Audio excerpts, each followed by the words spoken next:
Good morning, good afternoon, good evening, whatever time it is, wherever you are, welcome to Beachwalk Blog. Today I want to talk about the stunningly obvious differences between squats and squatting and running. Now straight away, some of you will probably be thinking, what? There's differences between squats and running? And some of you will be thinking, well, duh, of course there's differences between squats and running.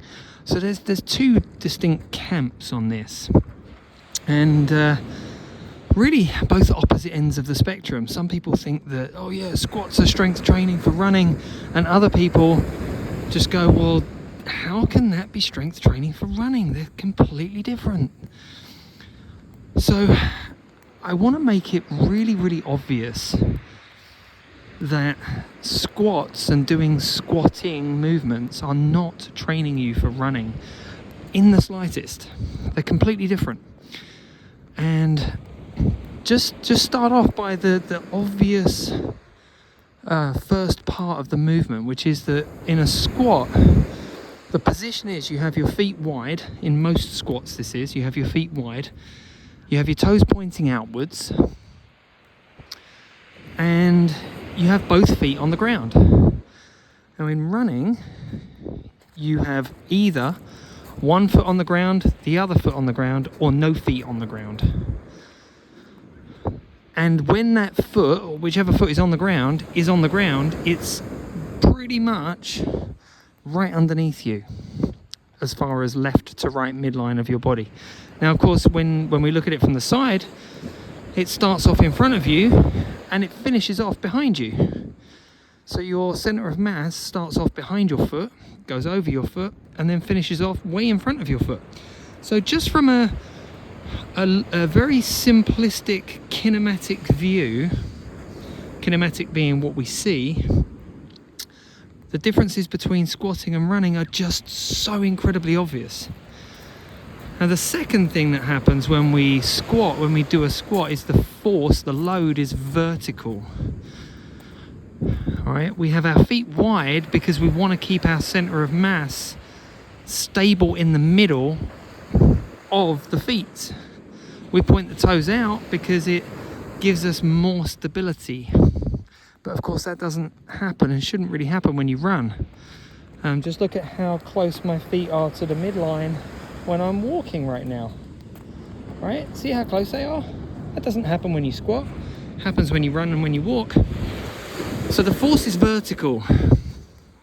Your goal when you squat, if you're using a weight, is to keep that weight directly over and balanced over your center of mass at all times, as much as possible. And that doesn't happen when you run. Your center of mass isn't staying over you, over your foot the whole time, in the middle of 2 feet the whole time. Okay? So the third thing is the range of motion. Think about when you run, you land on a bent knee, you go over your foot, your center of mass goes over your foot on a bent knee, and you take off the ground on a bent knee. And that bent knee is, somewhere maybe 110 to 130 degrees.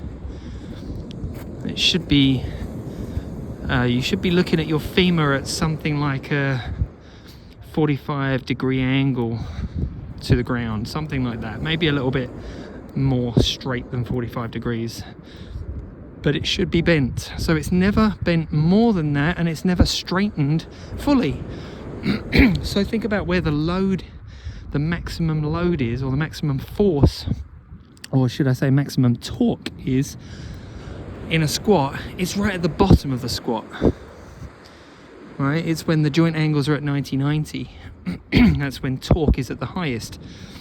And when you're at the top of the squat, torque is lower. Force doesn't change. Well, force changes because you're moving the weight. But the load, the mass doesn't change. Okay, so that's the third thing. The range of motion is very different, and where the max load point, the max torque point is in a squat versus running are completely different. Okay, now let's look at the next thing. The next thing is the movement itself. So when you run, you have a pronation cycle that you go through. Foot lands in front of you, center of mass goes over the top of the foot, you're pronating and supinating at the same time in late stance. It's reversed in early stance. You're supinating, you're pronating on the rear foot in early stance to mid stance, and then you start to supinate the rear foot, pronate the forefoot, continue to pronate the forefoot until toe off, until even just around about toe off. You're still pronating with the forefoot. Whereas when you're squatting, what are you actually doing with the foot? It's not going through a pronation cycle. The hip is internally rotating, the pelvis is rotating over the top of the femur. That doesn't happen when you squat. The torso isn't rotating when you squat. It's all stiff, it's all still. Right? Nothing's really moving. So if it's not moving in the same way, and the load pattern is completely different, then it can't be used for training the running movement, right? Again, these things are glaringly obvious when you break them all down, but when you don't break it down, you'll be almost confused into saying, well, running is all about the legs and squatting is all about the legs. And at that point we sigh a deep breath, and then we start to break it down. And this is the difference between breaking down the movements and just saying, oh, let's just do squats to get stronger legs. So then we go through to the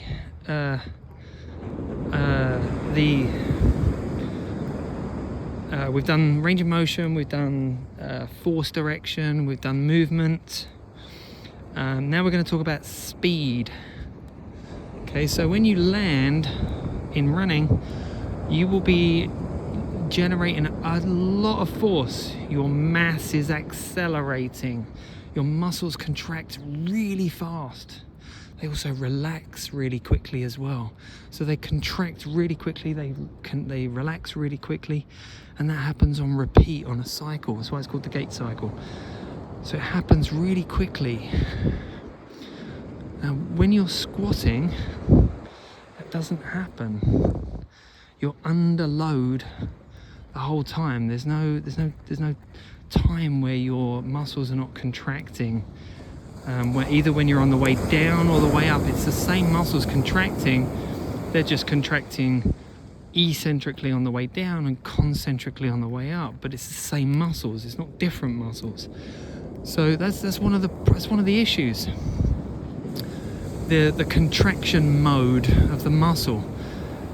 In running, it's isometric, and then you get fascial stretch under intense load. So when you land, there's an intense load of your body weight crashing down to the ground, and that's not causing an eccentric contraction. There is no eccentric contraction. Eccentric contractions are slow. They're slow. They're not fast like running is. Running causes isometric contractions, and then the load goes onto the fascial tissues, which mechanically load. Eccentric contractions are extremely taxing. They're extremely inefficient, and those are two things that running isn't. Running is not inefficient, it's extremely efficient. The amount of force and the amount of power that you're putting out, and you can do that for, well, maybe hours, right? You couldn't squat up and down for hours. The reason why is because the muscles are under load at all times. Whereas in running, the muscles are not under load the whole time. Think about it, when your left leg is on the ground, some of those muscles are active and some of them are actually relaxing to allow the direction of movement to occur, right? Because if all muscles contracted, you wouldn't get any movement.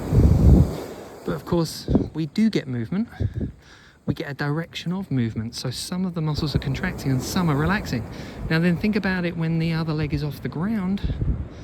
Most of the muscles are actually relaxing. When the leg's off the ground, it's very, very low force being applied to the limbs. Right? How much muscle force does it take to move a leg that's off the ground? That's actually already been moved by the fascia responding after it's lengthened. You know, essentially springing. The springing action doesn't cost anything, or very, very, very little, which is why it's efficient. It's not inefficient like squatting. Squats are super inefficient, extremely taxing. All right. Okay, so the last part I'm going to talk about here is the muscles which are involved in squatting. Okay, so remember, we talked about the direction of force. It's up and down, or it's down. It's down. The movement is up and down, whereas in running it's forwards and backwards mainly, in rotation. All right, the rotational movements create the forward and backward movements. It's not really up and down so much. Remember, running is down more than it is up. So if you think I'm like 5'8" on a good day, running for me is at about 5'4", because my ankle is dorsiflexed, my knee my knee is flexed, bent, my hip is flexed slightly. So how can I be taller than I am normally when I've got joints flexed? Of course I can't be. So running is down, it's not up, right? So all these things like jumping up, they're doing the wrong thing. They're doing completely the wrong thing, right? We respond to load down, and then we produce force backward to drive us forwards. Okay, all right? If you want to argue with that, just have a think about it. Go and run into a wall and tell me how much it hurts. Okay, and tell me that there's no transverse plane, there's no rotational, there's no horizontal force. Go and run into a wall. Tell me how much it hurts, and then tell me, no, I don't want to do that again. That will show you how much force there is, okay, in a horizontal fashion. All right, so I've forgotten what I was talking about now. So we were talking about the muscles that are involved. Okay, so the movement is up and down in squatting. All right, so primarily you're using your quads and glutes to get you up. So it's knee extension, hip extension. And when you're going up, it's different muscles that we use to when we're going forwards. It's different muscles we use being on one leg than it is on two. Okay, so when you're when you're squatting, doing squats, the movement is going up and down. The force is always down, or the load is always pushing you down. The force is always vertically down. So you're always pushing up, even though you're moving down and up. It's eccentric and then concentric on the same muscles. That's generally speaking, it's the glutes and the quads. Now in running, we use much more hamstrings and adductors to drive the running movement. Much more than we use our quads. Our quads are loading isometrically in early stance to mid stance. Okay, the knee is bending at that point, so the quads are loading isometrically, the fascial tissue is loading, and then it responds and springs back. It gives its energy back through late stance, through all those tendons, okay, and then pronation. But it's more about hamstrings and adductors and soleus muscle than it is about quads and glutes. The glutes don't drive the leg in running, right? The glutes, remember the glute max on the right side, my right glute max pulls my left shoulder back during running because it attaches to the left shoulder. My right glute attaches to my left shoulder via the fascial system, and my left glute max attaches to my right shoulder via the fascial system. Now in gait, when your leg is on the ground, your hip is internally rotating.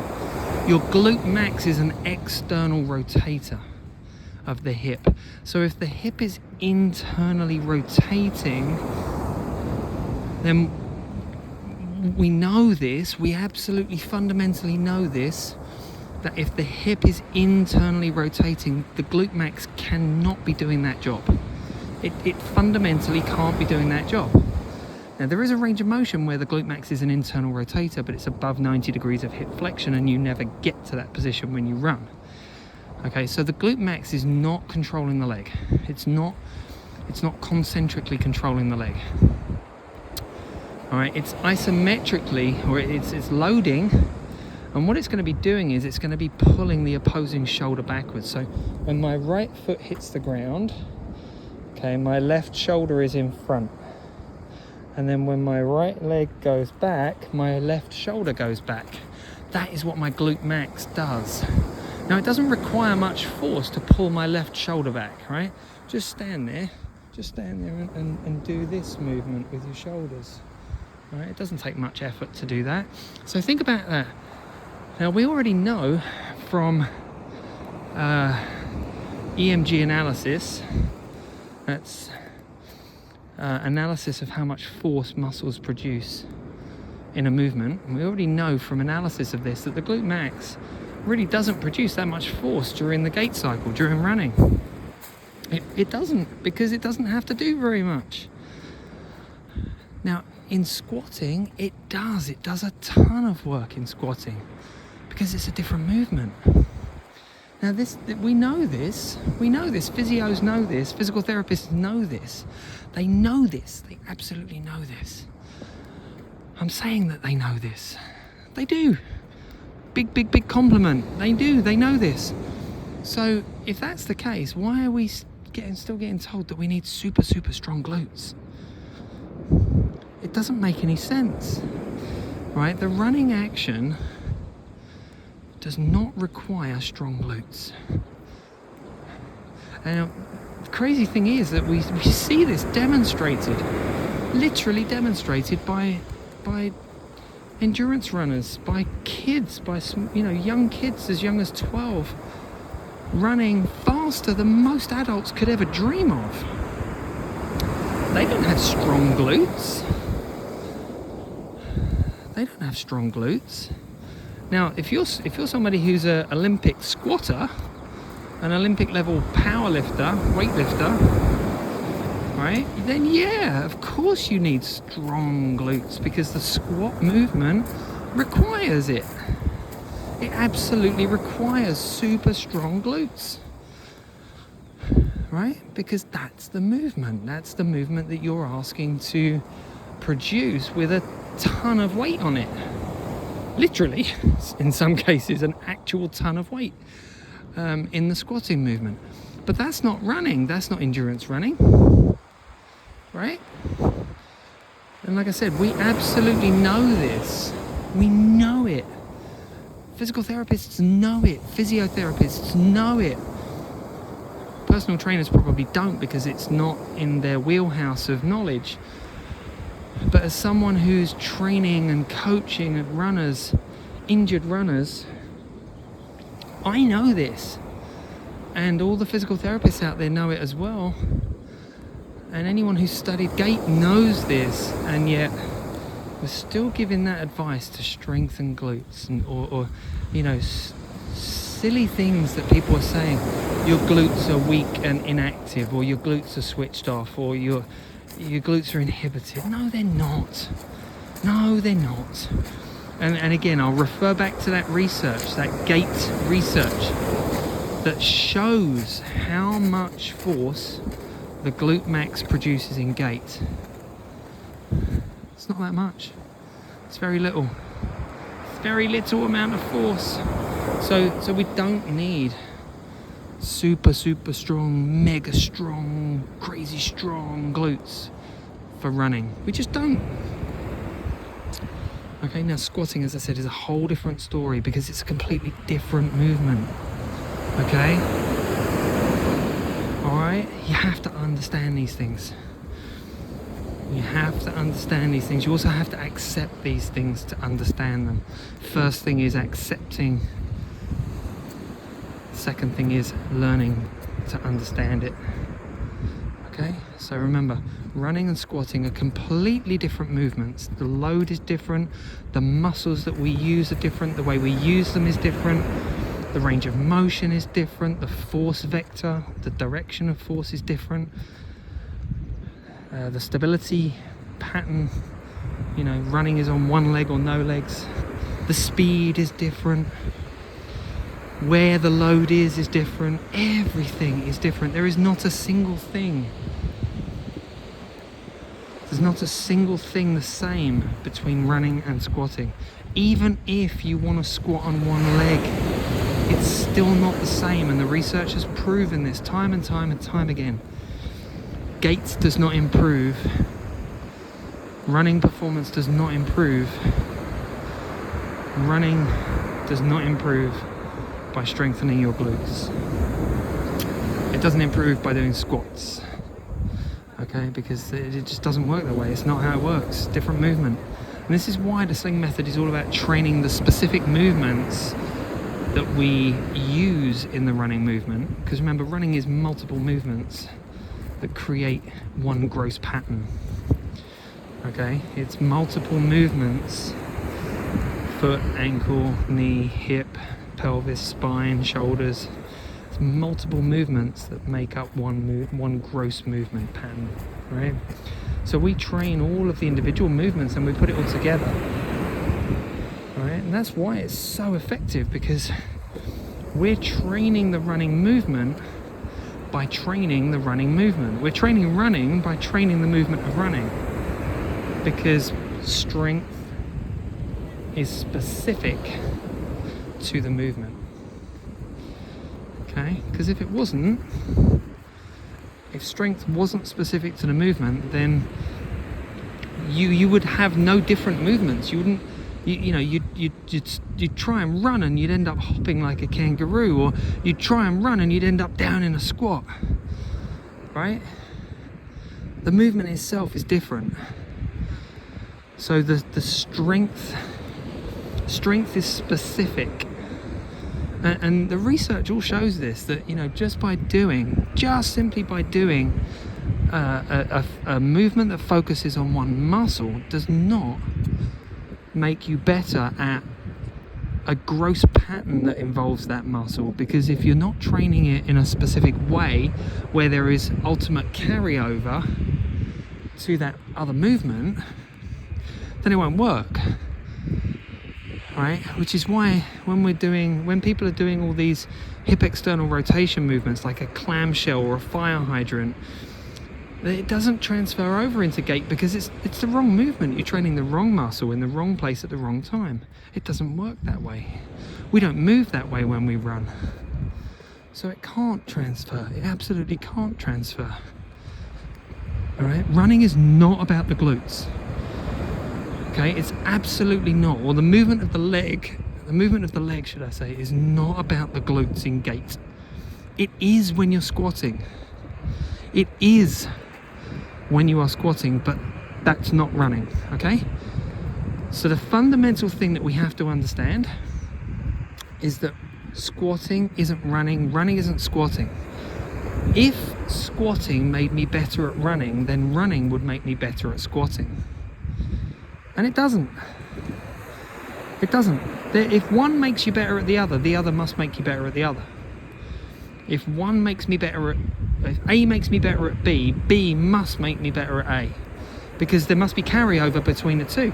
And nobody in their right mind is going to say that running makes me better at squatting, because they know it doesn't.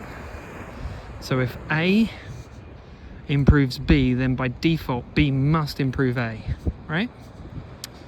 And it doesn't. Running isn't squatting, guys. Squatting isn't running. Have a great day.